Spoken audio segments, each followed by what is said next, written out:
their bulletins very critically. They are going to great pains to give us more information on what is happening to the CPI items, the basket. Yes, they are going to great pains to do that. And this is because they want to suggest to policymakers that these are the items that are driving inflation. So what do you do about that? You read it, you read their bulletins and see. Now, in May, they said that in terms of contributions to the inflation that was recorded, 3 of those items that are listed upstairs there as causing more inflation than the average, they were still dominant. Now, these were food and alcoholic beverages. This is the contribution that it made to the May inflation. Okay, that contributed 48.4% of the inflation that we experienced in May. Transport contributed 14.8%, and housing, water, electricity, gas 12.4%. If you add them all up, between them they contributed 75.6% of the inflation we experienced in May. I hope you get it. So if we are looking for where our inflation is coming from, that is where we should go and look for it. Between them, they are contributing almost 76%. Why should we go and look for it from elsewhere? Now, indeed, over the 3-year period, May 2020 to May 2022, these very items dominated inflation, contributing an average of almost 77% over a 3-year period. Please, let's go on. Now, again, Statistical Service provides the top 15 most inflationary items in May.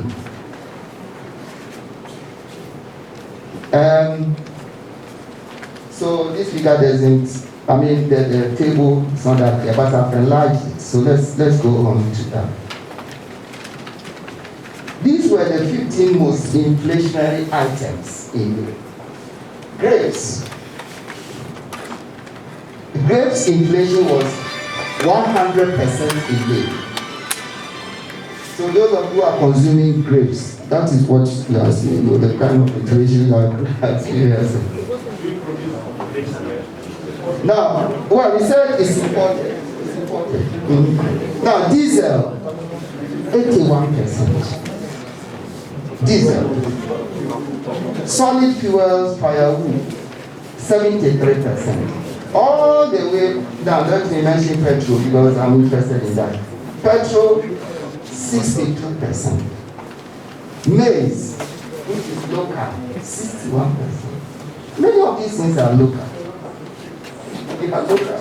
All the way to 49%, the 15 most inflationary items. Let's go on.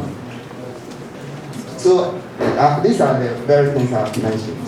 I've repeated it. So, now, what I want to add is that the figures also show Ghanaians experience different rates of inflation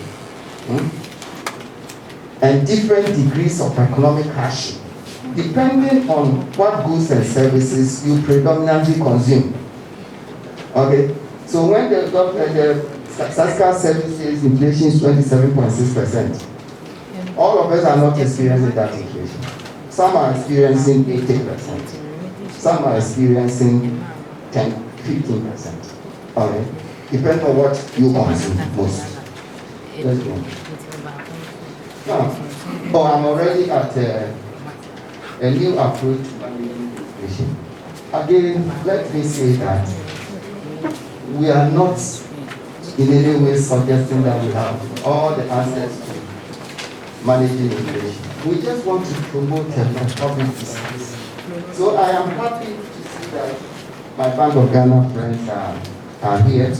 I don't know whether the Minister of Finance are also here, but I know AGI is a major stakeholder. They are here. TUC, are they here? Yeah. banks, are they here? The business community, Guta are here. Okay. So we don't want to put our heads together. Nobody is suggesting that inflation targeting, should be abandoned, as the press, mischievously reported me the last time that I had suggested that inflation targeting should be abandoned. There's no way I'll say that, because I was a member of the Monetary Policy Committee for 10 years. So people should even be questioning me, Dr. Kwakye, how come that you were part of the system for 10 years and you didn't? What influence? What could you make? People should question me that. It's a genuine, But as I'm saying, at least I've learned something, for 10 years. And I'm bringing together the knowledge that I picked from there, to bear on this debate. So nobody in Bank of Ghana should be seeing this as anybody bashing them. No, that's not the issue. We all want to find answers to a problem, a common problem. Now, I've suggested that the nature of Ghana's inflation requires concerted efforts by Bank of Ghana and government. Bank of Ghana retains the primary responsibility and autonomy for controlling inflation. In fact, even in major countries such as US and UK, governments have made inflation control a top policy priority and are taking measures to complement their central bank actions. The same approach is needed here. We don't have to be working in silos. Maybe government is here and Bank of Ghana is here. No, that will not work. They should be working together. Please go on. Now, governments, I think, should take overall responsibility for the inflation crisis, because they are the elected managers of the economy. Nobody should push it on Bank of Ghana. Government should take responsibility for it and direct Bank of Ghana to carry out its mandate. Now, in the UK, the Chancellor, the Minister of Finance, sets the inflation target and charges the Governor of Bank of England to go and achieve it. That's what they do there. Now, whenever the target is exceeded, the Governor must write a letter to the Chancellor to explain the reasons and also indicate measures he's taking to return to the target. So they work together. It's not like you central bank go and I don't have anything to do with it. They should be working together. If they don't, it will probably not work. Let's go on. Please go on. With respect to the current inflation, government must act to Bank of Ghana to mitigate the effects. Okay, so that's it. In fact, I've said it. GSS has been at great pains to point out the main source of Ghana's inflation, with a view to guiding policymakers in taking appropriate remedial measures. Unfortunately, we don't seem to be picking those signals that DFS is sending out. Yes. So are we already in the solutions? For food, I think we have started. For food, this is the time. Well, we are talking about the crisis, the current crisis first. Okay. So I'm saying that this is the time to release some of the reserves in the bulk strategic stock, if any. I don't know. We are supposed to be. I don't know. If there's any, they should be releasing it. Well, why is that in there? Government should also access they say ECOWAS also keeps a strategic stock. If it's available, we should access it. Okay. And then, even if we have to import some food items and ban exportation of essential items such as these, we should go ahead and do that. Okay. I'm talking about addressing the current crisis. Over the long term, we'll come to. Further, government should provide temporary subsidy for staple, well, again, this is my suggestion, like maize, rice, bread, to ease the burden on low-income consumers. This is my suggestion. Now, even the IMF, which is known not to be a fan of subsidies, has called on governments all over to provide full subsidies to cushion the effects of high prices on their citizens. The IMF is saying that governments should provide full subsidies. Okay? Now, for fuel, government should use some of its windfall earnings from higher oil prices of about $120 as against what they budgeted for of 60. The government must have used about $60, in the budget. But we know that prices have shot up, have doubled. So the government is earning a windfall from our own, export, oil earnings, oil products. So why don't you use part of it to subsidize fuel for us?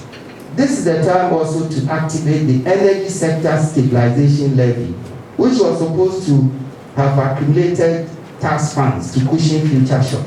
Again, I don't know how much is in there. I don't know. But those of you who are capable of finding it, go and find it. Because me, I would suggest I can't go and find it. The government should also reduce some of the numerous fuel taxes and debt. If you look at our fuel price build-up, the number of levies, taxes, whatever, I mean, there are so many. Some coming from legacy debts or whatever. Some coming from a time that many of you were not even born. They are still in there. Please, let's go. Now, for transport, government should increase availability of intra and intercity buses. Now, I wrote this sometime. I've written this has been the system for some time, but I'm happy to hear that the president recently inaugurated quite a number of buses and released it to the city. Yes. I wrote this before that, but I'm saying that it's a good idea. We're bringing more into the system, public transport, to help. Now, the role of food, fuel, and transport in fuel inflation, you see directly in the data, GSS data. What you may not see directly there is the exchange rates. You can't see directly, okay? But this is there. This is influencing some of the prices. Let's go on. So, again, GSS gave us a breakdown of the main inflation and the imported inflation as against local. So they said imported inflation was 28.2% and local 27.3%. So the 27.6 average that we experience is somehow averaging these two. Okay, so you see that imported inflation was higher than local inflation. And the imported inflation, the exchange rates is a component. Okay?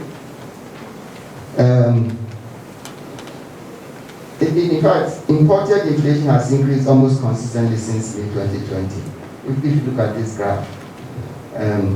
Now, Bank of Ghana should act to stem the current instability in the exchange rate. But having said that, it does go on, because it's not only there. To this end, the bank should, as it rightly initiated recently, and we suggested that, enforce the foreign exchange laws. They have said they're doing, which is a good thing, including relating to external transfers. People transfer monies, and I don't know whether we are able to capture or monitor them. Money laundering, domestic trading in foreign currency, and domestic pricing in foreign currency. They are all against the law. And Bank of Ghana should enforce it. If you enforce those rules,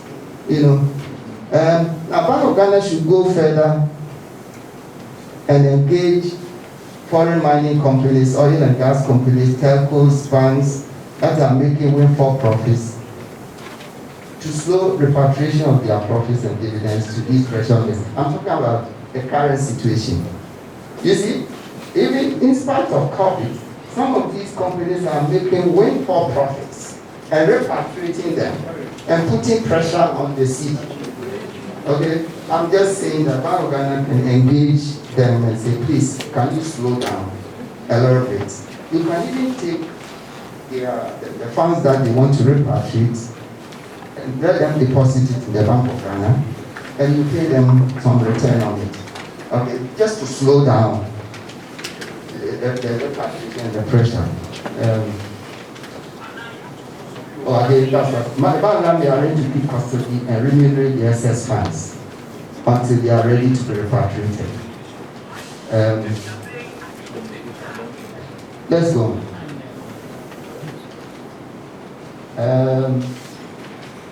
Let's go. Now, while the current inflation has new exogenous drivers like pandemic and the Ukraine war, it has clearly exposed Ghana's underlying inclination to inflation, as well as the limitations of the monetary policy management framework. I hope my colleagues in the Bank of Ghana will not mind if I say that the policy, the management framework has limitations. I hope they will not mind.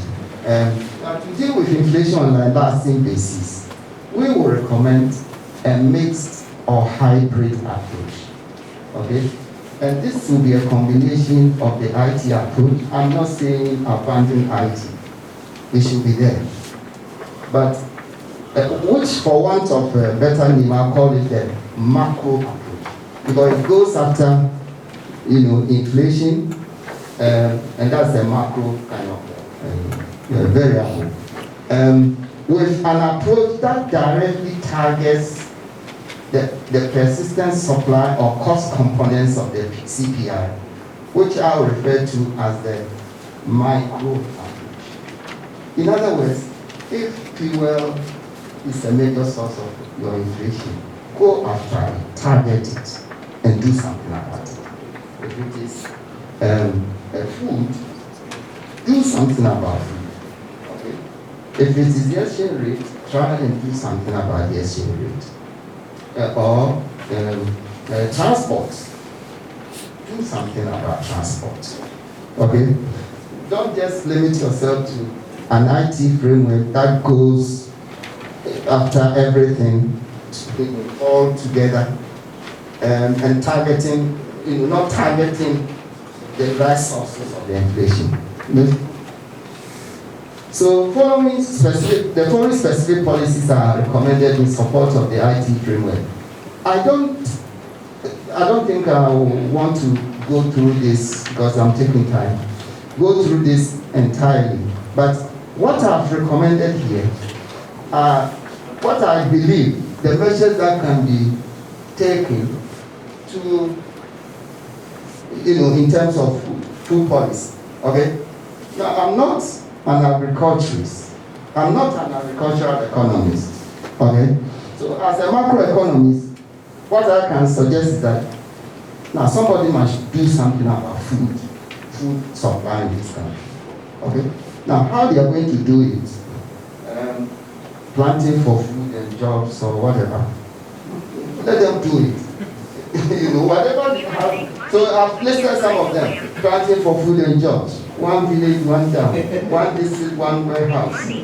They are all potentially important food value chain initiatives. Because you produce the food, you store it, there's a dam where first irrigate, produce, store, so they are all important components of the value chain.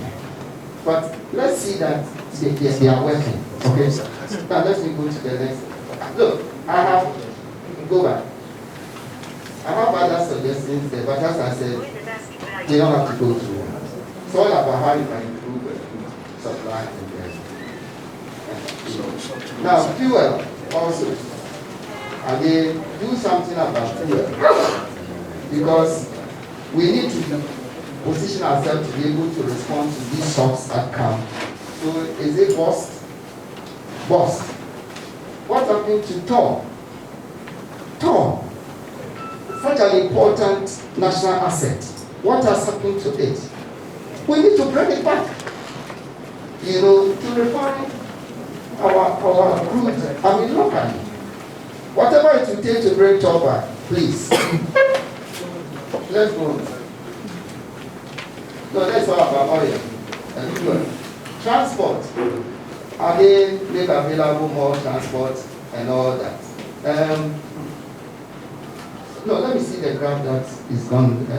The inflation in 10 items with the highest weights in the CPI. And then you see how transport is so important. Fast and structural fares. 39.9% inflation.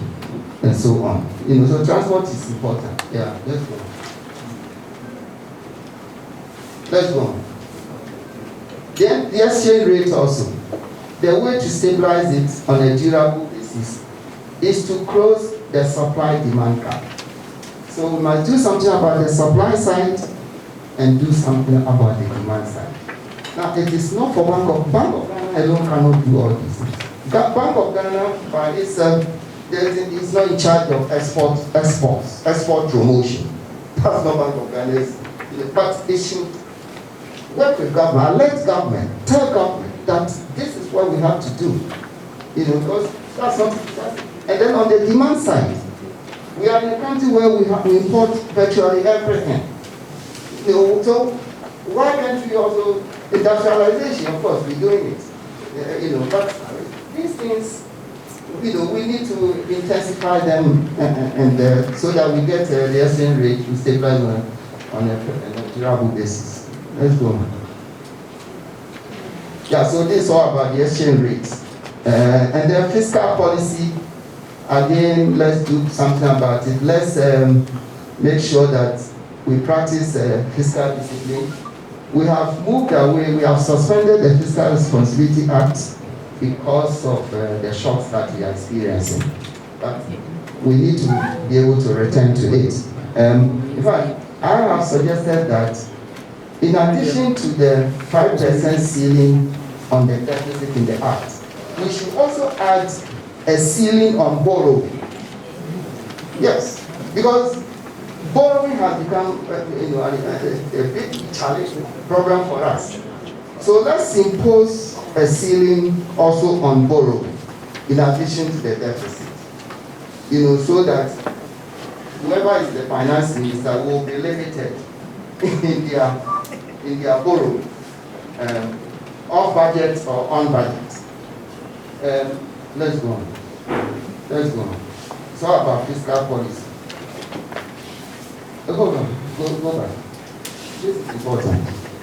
Finally, we wish to emphasize that what we are proposing, in terms of tackling inflation, is a pragmatic rather than an ideological approach. In other words, not about inflation targets and we attack ourselves to so ideological. What if it that works for us? That's what we should be doing. Okay?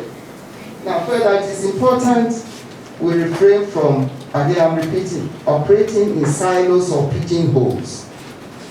If it is not government somewhere and Bank of Ghana also being somewhere, that will not work.